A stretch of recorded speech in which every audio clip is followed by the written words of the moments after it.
Olá pessoal, sejam todos muito bem-vindos. Eu sou o professor Thiago Benoliel.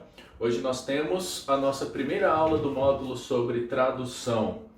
Então, nessa primeira aula, desse módulo básico, eu gostaria de apresentar a vocês um pouquinho sobre a ideia do código genético. Esse código, tá, gente, é uma espécie de linguagem na qual as nossas células conseguem se comunicar, na qual elas conseguem transformar aquela informação que está escrita no nosso DNA, de fato, nas nossas características, nas nossas propriedades, que são as proteínas. Então é essa relação, tá, entre o DNA e as proteínas. Mas nós temos algumas questões, em relação ao DNA e proteínas. O primeiro deles, só pegar aqui, é o seguinte, que nós temos as proteínas sendo feitas por 20 diferentes tipos de aminoácidos, certo? Então são 20 aminoácidos. Sendo que nucleotídeos, que compõem o DNA ou RNA, são apenas 4, Então o RNA ele tem apenas a adenina, a guanina, a citosina e a uracila, Então apenas esses 4 nucleotídeos. Então a questão é, como que fica essa relação aqui?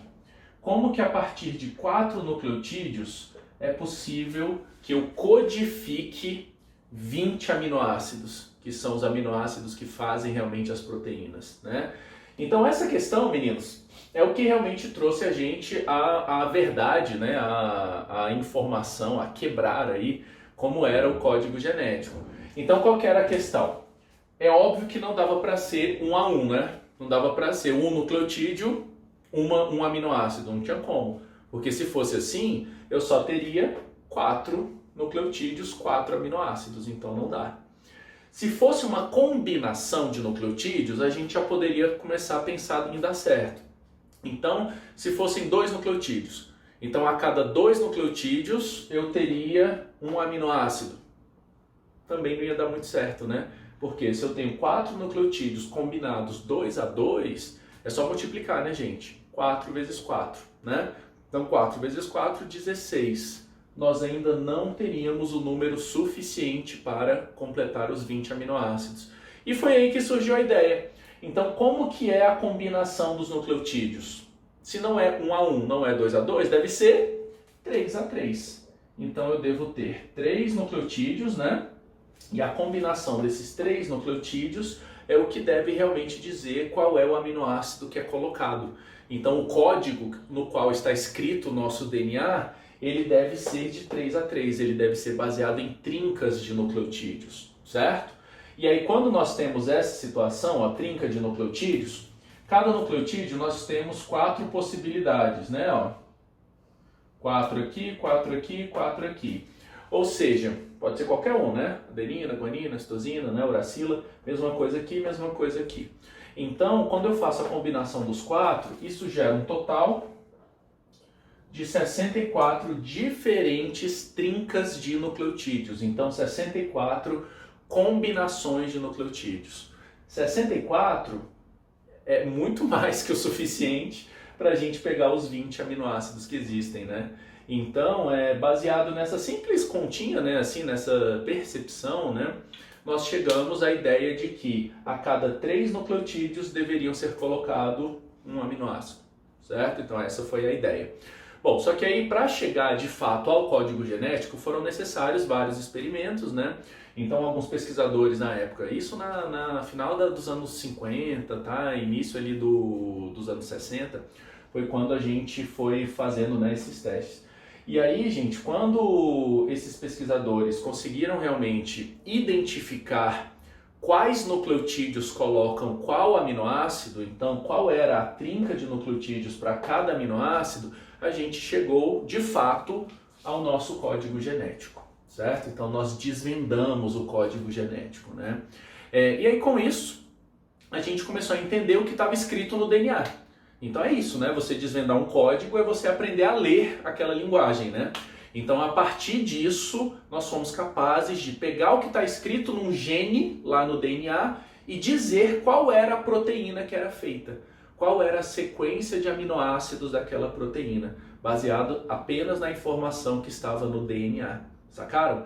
Então essa relação DNA-proteína nós desvendamos, nós descobrimos isso e nós chamamos isso de o código genético. Certinho? Então quais são as características do código genético? Primeira coisa é que eu tenho um aminoácido a cada 3 nucleotídeos, é exatamente isso que a gente estava falando, né? Então, meninos, essa informação de 3 nucleotídeos, é uma trinca de nucleotídeos, lá no nosso RNA mensageiro, é o que nós chamamos de códon. Então, essa informação aqui, ó, códon, né? Esse termo códon é uma referência a essas trincas de nucleotídeos. Então, a cada 3 nucleotídeos, nós temos um códon. E cada códon codifica um aminoácido, certo? Então essa é a ideia. Segunda coisa que nós percebemos. Meninos, olha para cá. Eu tenho 64 diferentes códons, então combinações de códons, para apenas 20 tipos de aminoácidos, né? Então, gente, aqui você tem uma questão. Porque eu tenho muito mais combinações de códons do que de aminoácidos, né? São só 20 aminoácidos. Então, o que está acontecendo aqui? Provavelmente, o mesmo aminoácido está sendo codificado por diferentes códons. Então, eu posso ter 2, 3, 4, 5, 6 códons codificando o mesmo aminoácido, certo? Então, sei lá, se eu tenho lá citosina, citosina, uracila, então CCU, aí isso codifica para uma prolina, por exemplo. Aí eu tenho de novo CCA, outro códon, CCA, troquei o último, né? E aí você vai ver o aminoácido, é a mesma prolina, é o mesmo aminoácido que tinha no anterior, sacou? Então, você tem diferentes códons para o mesmo aminoácido. E a essa, né, característica do nosso código genético, nós chamamos isso de degenerado. Então, quando vocês escutarem essa informação, o código genético é degenerado. Sim, ele é degenerado. Por quê? Porque o mesmo aminoácido pode ser codificado por diferentes códons. Tá? Então, essa é a ideia dele ser degenerado. Outra palavra que pode aparecer é redundante. Código genético é redundante. Mesma coisa, tá? Quer dizer que você tem diferentes códons para o mesmo aminoácido. Certinho? Então, isso é ser degenerado. E a outra coisa que nós descobrimos e que trouxe um certo até espanto, né, para nós, era a questão de que o código genético é universal. Gente, isso significa que praticamente todos os seres vivos do planeta utilizam o mesmo código genético.